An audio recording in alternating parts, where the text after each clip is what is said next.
family film session okay? I did. I got through it. It was tough, but I got through. Did they have some critiques? Yeah, my oldest son, the first thing he said was, "Where were you throwing that one ball? Who were you throwing to? The pick."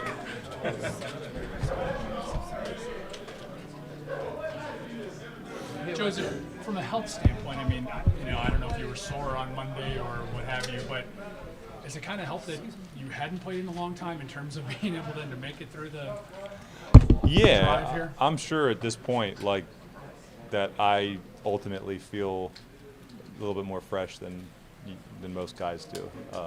When you've been through a whole long season, even though your body kind of gets used to the wear and tear, you're dealing with something. So at this point, to be able to come in healthy, even though I haven't dealt with getting hit and all that, you're always healthier and more fresh in the beginning, and that's kind of what this is for me. So, Joe, you said the other day that after the game that the Browns didn't call right away. So what are you thinking, I guess, during that period where they don't call, and then when they do call, and then how the workout goes? Like, did you know right away you were coming here? well, obviously, I didn't know I was going to be here, so like hindsight is a different thought process than like when it's in the moment.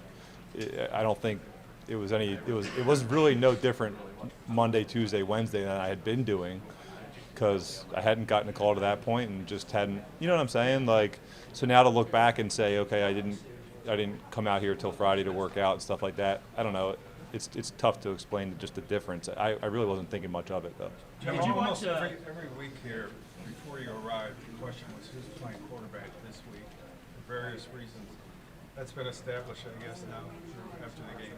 Coach named you the starter for the rest of your life. Does that change anything in your mind? Does it make it easier to prepare for the journey ahead? No, I think in your mind you gotta take it week to week anyway, and act like you're the guy and focus on being the guy. So really, nothing else changes. We still want to go out there and have a good week's worth of work, and that's really what it all comes down to. Joe, did you watch games on Sunday when you were waiting for the opportunity, or was it kind of weird to watch games? It's always a little strange to watch games, but what else are you really doing on Sundays? You usually do a few things in the morning with kids. I watched a good bulk of the 1 o'clock games, and then after that, I tended not to watch as many as of the 4 or 4:30 or the night games. What do you see when you look at this Bears defense, Joe? Well, they've been creating turnovers recently, and I think they make you kind of go the long way, and just be patient. Joe, Ryan, I think it was Ryan Clark said you tried out for a TV show. Like, was that something you really considered just being done in being an analyst, or how did that kind of play out? I really don't want to have to ever do that stuff. 15 years ago, I would have told you no chance at all. These days, I think you at least entertain the option. But yeah, I know. I don't know if you guys know me at all, but that's the last thing I really want to do with my life. So. But did you audition? I went over. Listen, they had they were actually doing a thing at NFL Films, which I live 15 minutes from. So it was a good little way to go, kind of feel it out and see if it was something that, you'd be interested in doing, could get better at, whatever it may be. It's definitely, listen. That's kind of what I mean. Like 15 years ago, it would have been just a hard no, but it still took some convincing for me to get over there. But at the end of the day, it was an experience that was probably worth having. Joe, Miles said after the game, if you keep doing what you're doing, you're going to be one of them if you're not already one of them. How important is that to hear from the captain of this football team? Yeah, well, that's important. I think I've talked about it from day one, just becoming part of the team. And wanting to prove that you deserve to be a part of the team. So that's always important for a player. What were you better at the second game? What's that? What were you better at the second game? Oh, man. Well, I think some of the things that I talked about, like in terms of being able to get out of the pocket when I needed to, and just, not that it was a ton, but I still think there was, some similarities that showed up in some of the other thing. The thing I was disappointed in on a few plays were just my feet and the routes, and I threw a couple bad balls that I'm not used to throwing just because I don't feel like my feet were tied in with my eyes and all that stuff. So, more just conscious of still the improvements I need to make as opposed to, what I improved on. Joe, we've talked. Who are some of the quarterbacks that you may have heard from? I heard Peyton say something nice about you on TV the other day. Have you heard from some of the, quarterbacks that were your peers, throughout your career? And if so, can you share anything that maybe somebody has said? I've mostly heard the last few weeks of just guys that I've played with, coaches that I've, been with, whether it's people from Baltimore, Delaware, New York. I think you make a lot of relationships with the people that you play with. And that's kind of always how I've been. Everybody always asks me, do you have a relationship with this guy or this guy or this guy? I mean, I'm kind of private as it is, and I have a lot of relationships with the guys that I've played with. But outside of that, I've never really gone out of my way to probably make a ton of those relationships. I don't want to be a bother.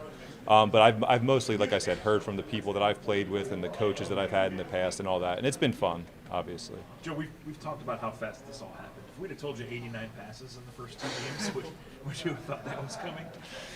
Listen, I've been around long enough to know that you really can't, set some kind of expectation and expect that to actually come true. This is the NFL. You get into these games, and each game is its own thing, and you just have to do what's meant for you to, what's made for you, and during the game. Listen, when you're out there playing, you don't even realize how many times you're dropping back. It's just kind of part of what happens. Joe, as you've gone with this team, how has your relationship with Kevin grown, just as you've acclimated to him as a coach? Yeah, listen, I think he does a great job, and I think he deserves a lot of credit, obviously, with the amount of variables that he's been dealing with this year. And for me and him, it's just obviously the more he gets a feel for, what we're good at while I'm back there, and the more we can talk in the meeting rooms. Obviously, the more I play, the more easily conversations come up, so you get a better feel for each other that way. Did you see that Miles called you Kevin Stefanski's long-lost brother? Somebody was saying that last week. I mean, I'm a guy with a beard. I could shave it off and look completely different tomorrow. So I probably should. It's just playing into the fact that I'm an older quarterback. If I shaved this off, it would probably take 5 years off. But Joe, Wyatt Teller was saying that down the stretch the other day, you were kind of I think he called you a calming voice of reason in the final couple of minutes. How important is that role for you, just to kind of keep everybody on task and, in the moment as you talk about? I don't think it's like actively what I'm trying to do out there at this point, but I hope that my personality and my playing style can definitely bring that along with it, and that's what a quarterback's job is. That's what a leader's job is. So I'm glad to hear that. And like I said, at this point in my career, it's not like I'm super conscious of it anymore, but definitely want to be that guy. Joe, kind of off of Tom's question, just about you've been in a lot of big situations, big moments over your career. Now you're in the midst of a playoff push here. How much is that experience going to help you, and what can you impart on these guys, as they go, try to close this out? It's always tough to quantify like the experience thing and how much it actually matters, because in the moment on Sunday it comes down to what you're doing on that individual play. But I'm a big believer in that being in tough situations prepares you for the toughest of situations. And if you're a team that deals with a lot of adversity and plays these tight games, even though it's not exactly what you want all the time and it's not perfect, and it definitely prepares you for games that are going to have to be that way down the stretch. I think early in my career, every now and then we would beat up on a team and blow them out, and it wouldn't be a game in the fourth quarter. But I feel like the teams I was on back then played so many games where it came down to the last drive or the last 5 minutes of the game, and you just get used to treating them like normal situations and not overreacting in those situations. So I think the more that a team like this can deal with those, then the better off we'll be. And Sunday was kind of like that. It was that environment. Whatever you believe that should have happened in that game, or we should have done that to that team, it was what it was, and it came down to the last couple minutes of the game. And I think in the long run, it's one of those things that we can kind of draw from in the end and realize that we don't have to overreact and panic in those situations. We can just stay true to ourselves and go play the game. Joe, I know you didn't play at all with Jed, Will. You only had the one game with DeWine, but mean, how do you guys kind of react and deal with losing both starting tackles within 2 days? It's just the next man up. You can't really think about it. I mean, we found out late last week, I guess, that DeJuan wasn't going to be able to go, and it's a shame. I mean, you want your guys out there, but like I said, these are all. Everybody in here is our guy, and it's just next man up mentality, and that's what I talked about earlier. I think you have to give a lot of credit to Kevin just for dealing with those variables and being able to continue to go out there and have success. Joe, how have you ever been part of the season where, like, you've just seen this mass amount of injuries? I mean, injuries are always going to happen, but you stepped into it. You weren't here for all of them, but just to have this sheer number, how do you keep spirits up and not let that be demoralized when you see more guys? Yeah, I've probably been part of seasons where we've been injured like this. I don't know if anywhere we're still standing 8-5. So I think the fact that we've been able to go out there, these guys have been able to go out there and still put together a bunch of wins, has definitely helped the mindset in terms of that. Obviously, if it was the other way, you wouldn't be feeling as good. But I think going out there and winning cures a lot. Joe, last one. What is it like for you to be able to incorporate some of these younger guys and spread that ball around and have moments like David Bell's first career touchdown? What's it like for you to be a part of that? It's a lot of fun after the fact. I mean, during the game, you're just trying to throw the ball to the right guy and find the open guy. But I don't know if you guys saw it when he was running into the end zone, the big smile he had on his face.